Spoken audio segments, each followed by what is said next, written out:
ইরাকে এক নাস্তিকের জন্ম হয়েছিল, মাজুসি নাস্তিক মুলহিদ। সে বলে বেড়াচ্ছিল আমি স্রষ্টায় বিশ্বাস করি না, কারণ স্রষ্টা দেখা যায় না। ইরাকের লোকেরা বলল আমাদের একজন ইমাম আছে, নাম নু'মান ইবনে সাবিত। কি নাম? নু'মান ইবনে সাবিত, যাকে আমরা ইমাম আল আযম আবু হানিফা বলে চিনি। সবাই বলল তুমি যে স্রষ্টারে খুঁজে পাও না, আমাদের ইমাম তোমারে স্রষ্টা দেখায় দিবে। সুবহানাল্লাহ পড়েন। সে বলল ঠিক আছে, তাহলে তোমাদের ইমামরা আসতে বলো। কবে? সামনের জুমাবারে ঠিক ভর দুপুর 2টার দিকে জুমার নামাজের পরে আমিও আসবো, তোমার ইমামও আসবে, ডিবেট হবে। দেখি আমি স্রষ্টার বিপক্ষে আর তোমাদের ইমাম স্রষ্টার পক্ষে, দেখি কে জিতে যায়। এই ডিবেট দেখার জন্য হাজার হাজার মানুষ এসেছে ইরাকের কুফা নগরীতে, হাজার হাজার মানুষ এসেছে। ওই নাস্তিকও এসেছে যে আল্লাহকে বিশ্বাস করে না, স্রষ্টাকে বিশ্বাস করে, সবাই এসেছে। আসে নাই শুধু ইমাম আবু হানিফা। নাস্তিক কয় তগো ইমাম ডরাইছে। কি বলে? তোদের ইমাম ভয় পেয়েছে। উনি এসেছেন 1.5-2 ঘন্টা দেরি করে। 1.5 ঘন্টা দেরি করে যখন উনি আসলেন, নাস্তিক বলে আপনার সাথে কোনো কথা নাই, আপনার তো সময়ের জ্ঞানই নাই, আপনার সাথে কিসের আলাপ? ইমাম আবু হানিফা বললেন ইনদি উযর, আমার ওজর আছে। কি ওজর? তিনি বললেন আমি যখন ঘর থেকে বেরোই আমার বাড়ির সামনে বিশাল এক নদী পড়ে যায়, আর এই নদী পেরোতে আমার নৌকা ব্যবহার করতে হয়। আজকে এসে দেখি নৌকাও নাই, মাঝিও নাই, কিচ্ছু নাই। কিভাবে পার হবো? হঠাৎ দেখলাম নদীর পাশে বিশাল বড় গাছ, গাছটা হঠাৎ এমনি এমনি 2 টুকরা হয়ে গেল।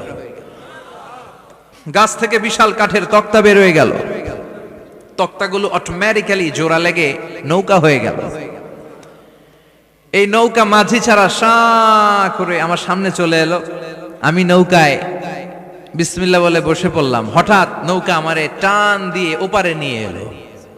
তারপর আমি আপনার এই ময়দানে ছুটে এসেছি। এই যে গাছ কাটা, তক্তা হওয়া, নৌকা হওয়া, মাঝি ছাড়া চলা, এই প্রসেসিং হতে আমার 2 ঘন্টা সময় লেগেছে। I am extremely sorry for that, আনা আসিফ জিদ্দান, আমি দুঃখিত। নাস্তিক নেতা বলে তবে ইমাম গাঞ্জা খাইছে। কি খাইছে? তোদের ইমাম মাজনুন, জুন্না আলাই, মাথার তার সিরা নিয়ে যা। ইমাম আবু হানিফা বললেন ময়দানে আমারে গালি দিলেন কেন? পাগল বললেন কেন? তার সিরা বলে ডাকলেন কেন? মাজনুন শব্দ ব্যবহার করলেন কেন? মার্জিত ভাষা ব্যবহার করতে শিখেন। নাস্তিক বলে কেমন কথা আপনি বলেন? শিক্ষিত মানুষ, দার্শনিক মানুষ, জ্ঞানী মানুষ, ইমাম মানুষ, কোন মানুষ ছাড়া, করাত ছাড়া বিশাল বড় বড় গাছ কাটা যায় নাকি? মিস্ত্রি ছাড়া তক্তা বানানো যায় নাকি? মিস্ত্রি ছাড়া তক্তা জোড়া লাগে এমনি এমনি নৌকা হয় নাকি? মাঝি ছাড়া পানিতে নৌকা চলে নাকি? ইমাম আবু হানিফা বললেন now you're on the right track. এই তো লাইনে আসছেন আপনি। এই লাইনে আনার জন্যই তো এত গল্প, লাইনে আনার জন্যই তো এত স্টোরি আমি মেক করলাম। আপনার কথা থেকেই যদি ধরি, করাত ছাড়া গাছ কাটা যায় না, এমনি এমনি তক্তা হয় না, এমনি এমনি নৌকা হয় না, মাঝি ছাড়া নৌকা এমনি এমনি চলে না, তাহলে আকাশ কেমন করে এমনি এমনি হলো? জমিন কেমন করে এমনি এমনি হলো? দ্বীপ প্রহরের জলজলে সূর্যটা কেমন করে কিরণ দিল এমনি এমনি? আল্লাহু আকবার! কেমন করে নবমণ্ডল ভূমণ্ডল সৃষ্টি হলো? কেমন করে দিন শেষে রাত্রি আসে, রাত্রি শেষে দিন আসে? ওইটা যদি এমনি এমনি না হয়, মহাবিশ্বের এই সুন্দর বসুন্ধরার সবকিছু কেমন করে এমনি এমনি হয়? নাস্তিক কয় হায় হায়, আসলেই তো আমি একটা উল্লুক্কা পাঠা, আসলেই তো আমি হাদারাম, এইভাবে তো ভেবে দেখি নাই। আসলে তো এগুলো এমনি এমনি হয় না। Someone is controlling everything in the world. একজন মহা শক্তিধর মহা এমডি আছে, এমডি ম্যানেজিং ডাইরেক্টর, মহা ব্যবস্থাপক, সব ব্যবস্থাপকদের বড় ব্যবস্থাপক। চিৎকার করে বলেন তিনি কে?